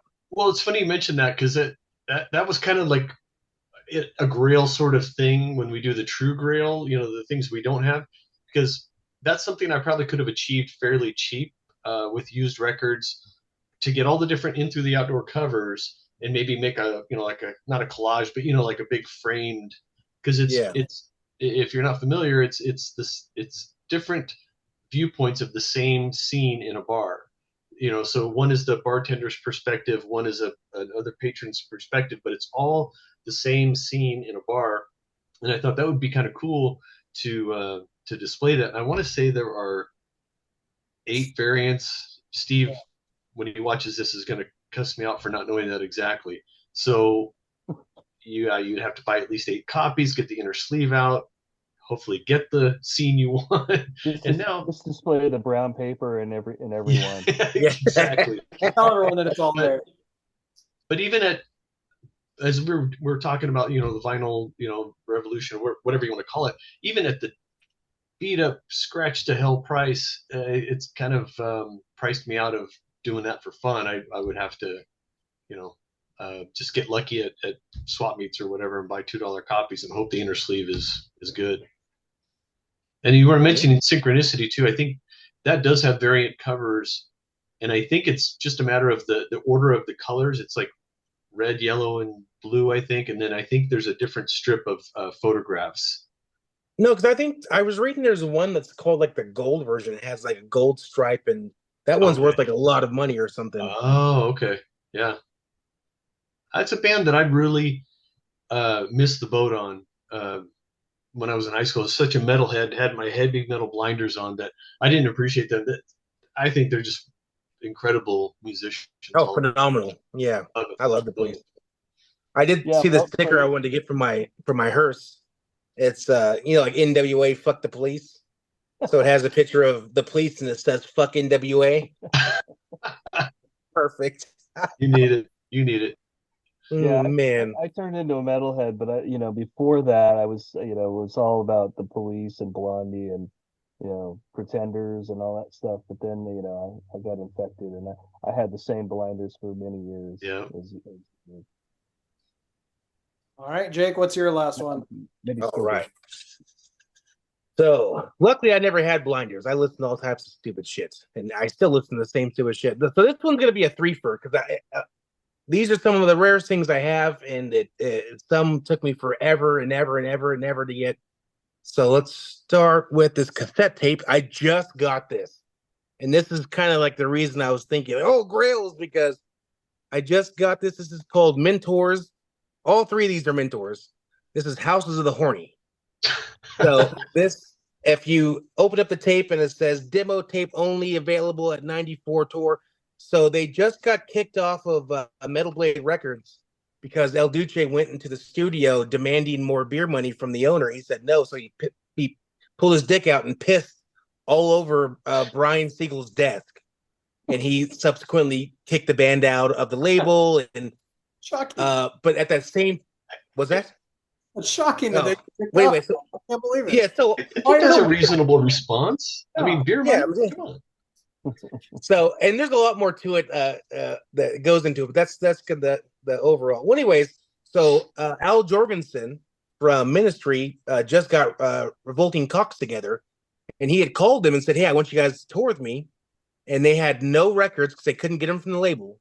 So they went to the studio and they made this little cheap ass cassette tape. It's all handmade, and they made it only for that tour.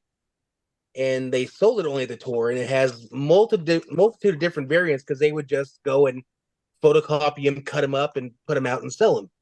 So this is Kinda like one of the Tony. original handmade ones. So this one goes for about $175 as a Whoa. cassette. Oh, man. So it's one of the rarest things that they've ever put out because you can only get it on that tour, and they only made so many of them. So I was very, very excited to get that. This next one is the Trash Bag, what's known as the Trash Bag EP, their very first thing ever put out. It's a 4-song EP. It's called the Trash Bag because it didn't come with an actual like record sleeve. It's just 2 pieces of paper in this that's giant what bag. Yeah. Oh yeah, this is if you're gonna get one, this is the one to get. This one actually has the original bag. It has all the original inserts, and this was actually the personal copy of one of the guys who actually produced the record, which I had his name somewhere on the sleeve somewhere. But he was one of the producers of this album. This was his personal copy, and I have it signed by, of course, Dr. Heathen Scum. So it's the test pressing of that. They only made, I think, like 5 of these ever. So they're extremely hard to find. The only one that ever sold on Discogs sold for $400. They say that they can go up to $2,000-$3,000. This one in particular, because this one is one owned by the original producer and has all the original inserts and is in, I would dare to say, near mint, if not mint copy. Like it was never ever played by the guy who got it.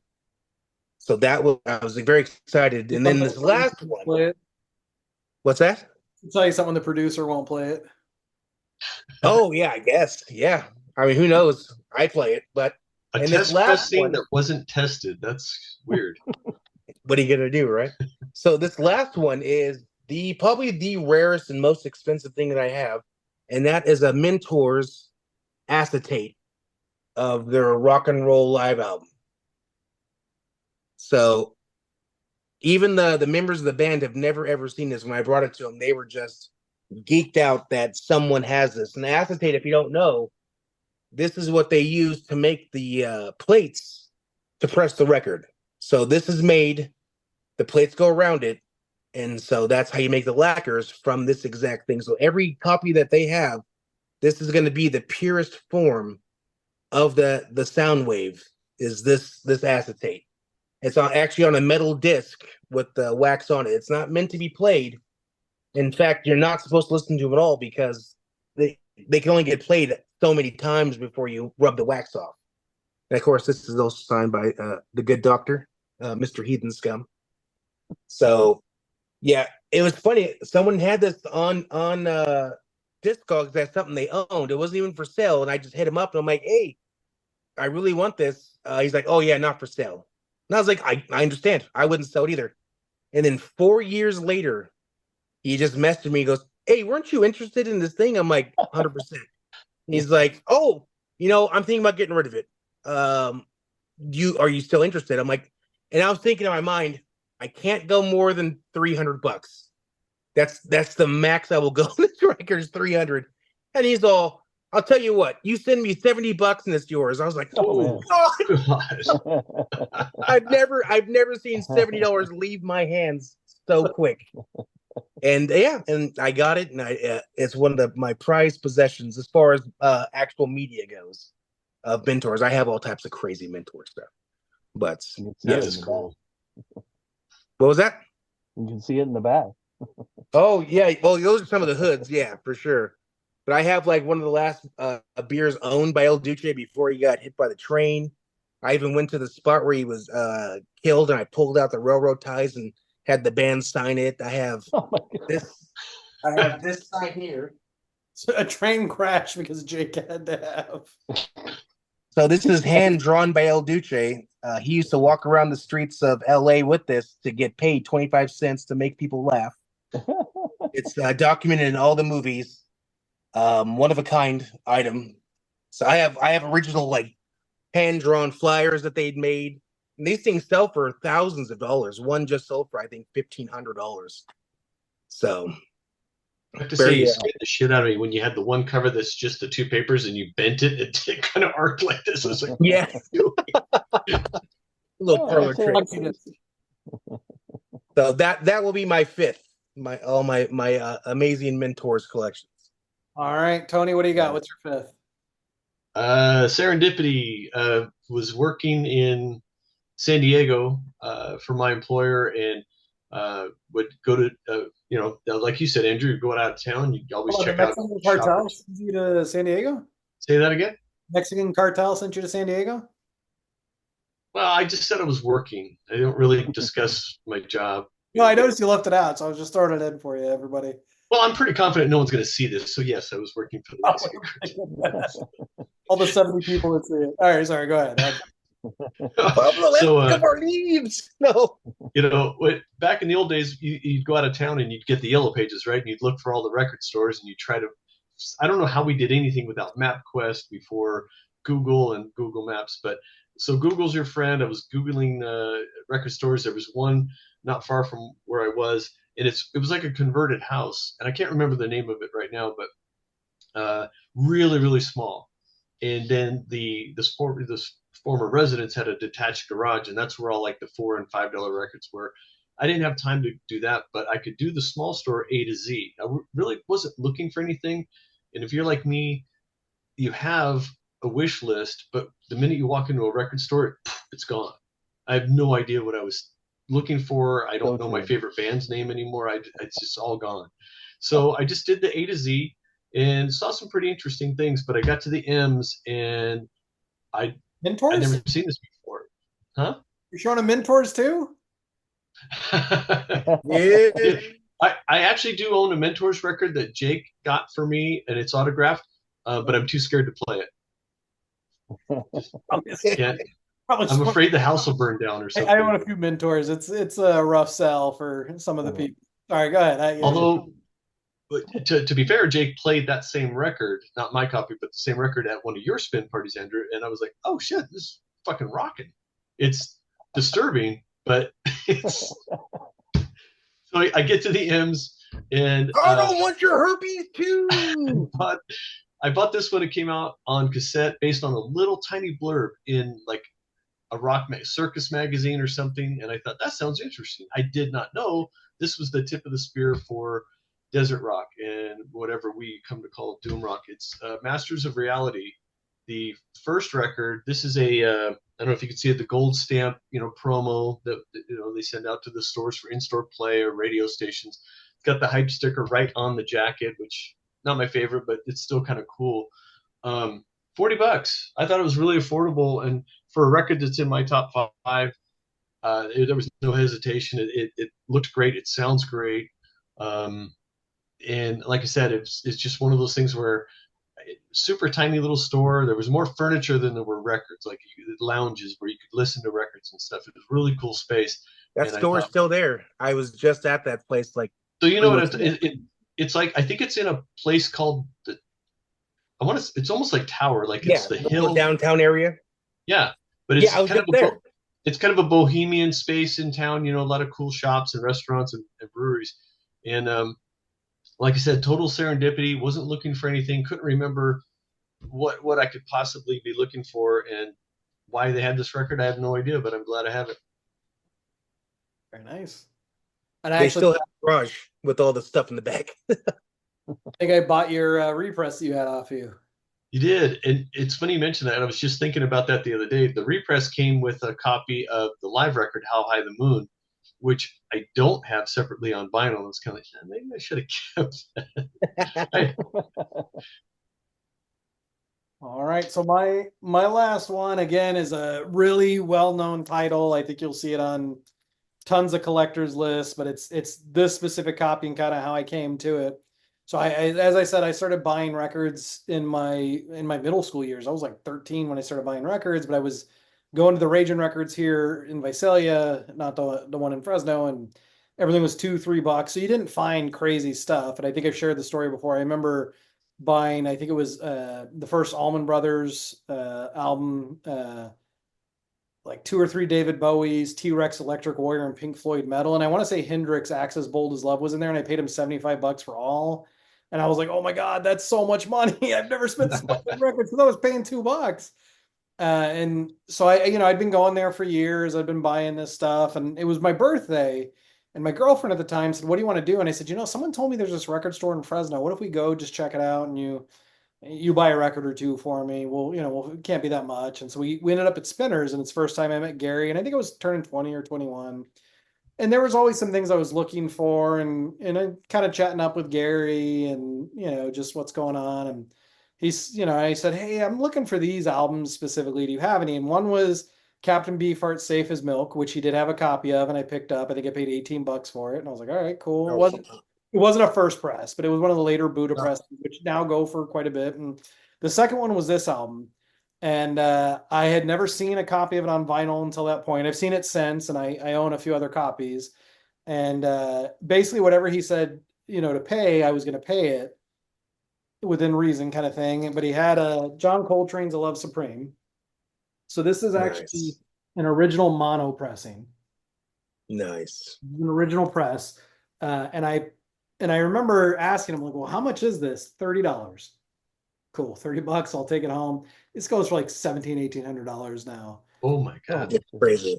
I paid 30, and it was funny because I was talking to my wife before we did this, and she said, "What's the topic?" And I was telling her, and what are you going to show? And I said, "Oh, I'm going to show these things. I'm going to show this Love Supreme." I said, "Actually, I don't know if my kids or anyone in my family is ever going to want to care about vinyl. Like, my kids don't really seem interested right now.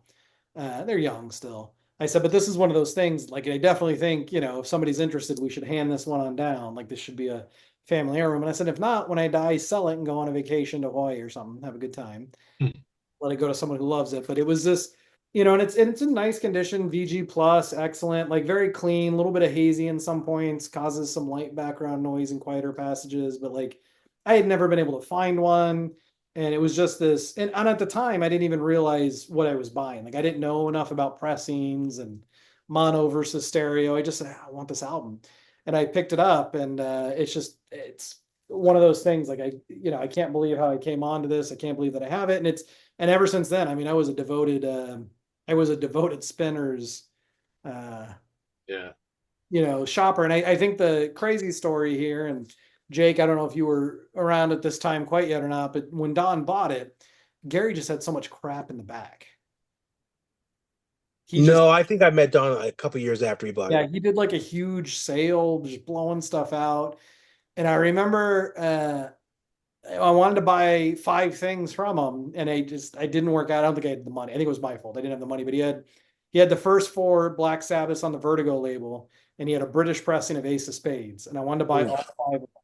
And the price tag was just more than I'd ever spent on a records at that point. I didn't have the money, and didn't work out. And I'm like, oh man, if I could go back in time, like those are yeah. Slap yourself. Oh God, sell a kidney. No. I mean, like you don't realize again, I didn't realize that I was never going to see those again, or it was. Oh yeah.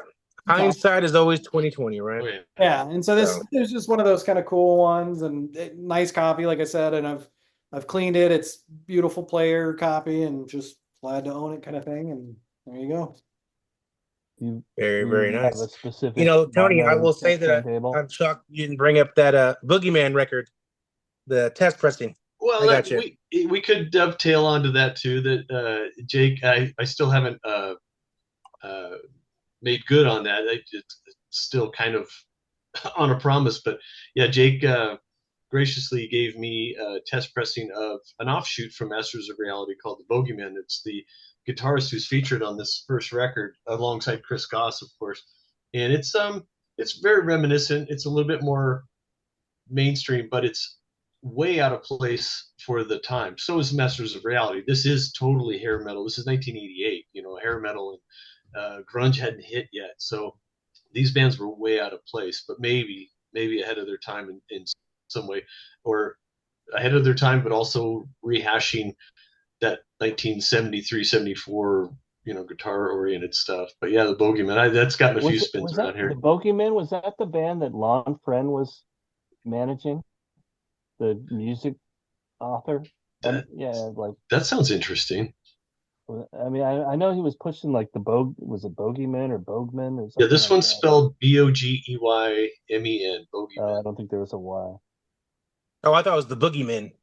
No, what are you gonna do? Tony, I thought you'd bring out the Dred Zeppelin record. Oh, that's a good one. It's there. Matter of fact, I think Andrew, I think you secured my copy from Don.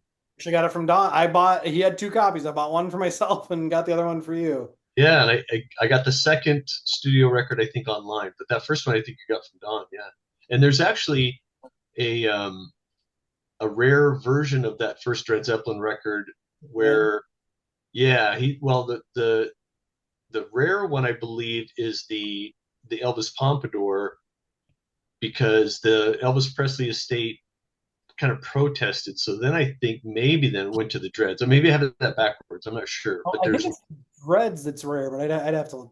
I don't maybe. Yeah, I All don't right. actually. Much of a fan as I am, I can't remember. But yeah, thank you for that. Clark, that was teetering. All right, so we're gonna finish this episode with a game of Does Jake Like It New Metal Edition.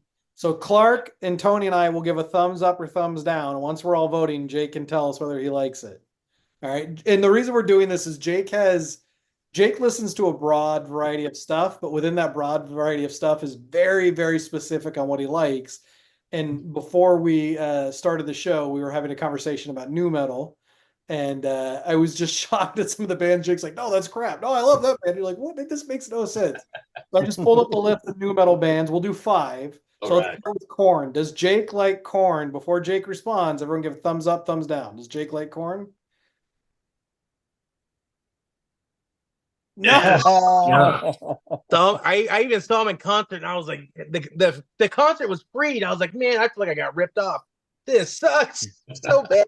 That actually shocks me. I thought Korn was going to be one you dug. All right. Does Jake Too like much. Slipknot?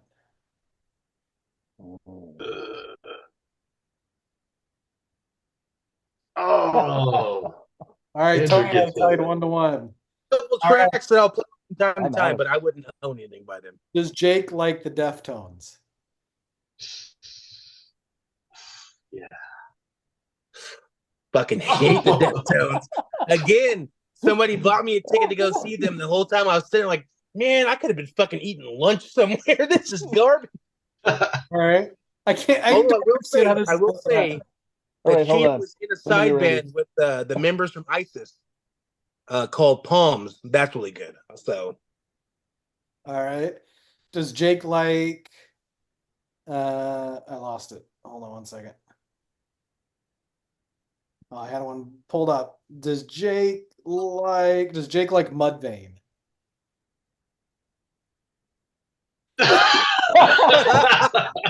Dude! This makes no sense. well, they had a very odd time signatures for the music that I really I do really like enjoyed. Mudvayne, yeah. So, and the bass work was just. What did somebody say one time? They said this band was doing Seinfeld bass lines over new metal riffs. How did we let them get away with this?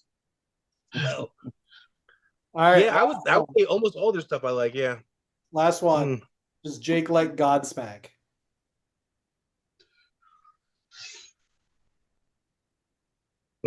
Yeah. I went perfect. I'd stoop down low and punch him in his face. Clark, did you get the golden sombrero for I 5? got 0 for 5. Ooh. It's like Clark doesn't know me at all. Oh, man. Who really knows you, Jake? Yeah, maybe my wife. That's the mind-boggling thing about Jake. You'll be like, Jake will hate this. He's like, no, I love that. And you're like, all right, Jake will love this. No, I hate that. Like the weirdest thing about Jake, we were at a thing at Bob's, and what was the guy's name? There was a guy there. I think it was Kevin, and I mentioned how I really like Randy Newman's 12 Songs album, and I took endless crap that night. And I get that Randy Newman's a guy that's really tarnished his earlier career. Oh man, I was roasting this guy like a fucking Kenny Rogers chicken. Yeah, like, whatever. Like 12 Songs, it's a great kind of a great like Dr. John's kind of feel album and Dr. John feel album. And then Jake bought the box set. He's like, oh, I like Randy. Well, no, what happened? So this is like a 9-year period between me making fun of him like endlessly, and then one day I was just like, I'm gonna give this guy a shot. I text Andrew, hey, well, if you had to recommend some Randy Newman, what it means. Hey, fuck you, man. But no, that I did buy some, and I do appreciate him more now. I do like Randy Newman, but it was that box set of him just piano and Randy Newman, fucking phenomenal. So, who knew? Yeah, what's a girl to do? I appreciate you guys hanging out. I appreciate it seeing everybody's grails, and like I think we said in the text thread before we started, grails are relative. It's those things that matter to you, and I appreciate seeing what matters to everybody. And until next time, I guess stay out of trouble, and we'll see you guys. Do drugs. Fun. Always good. Do drugs.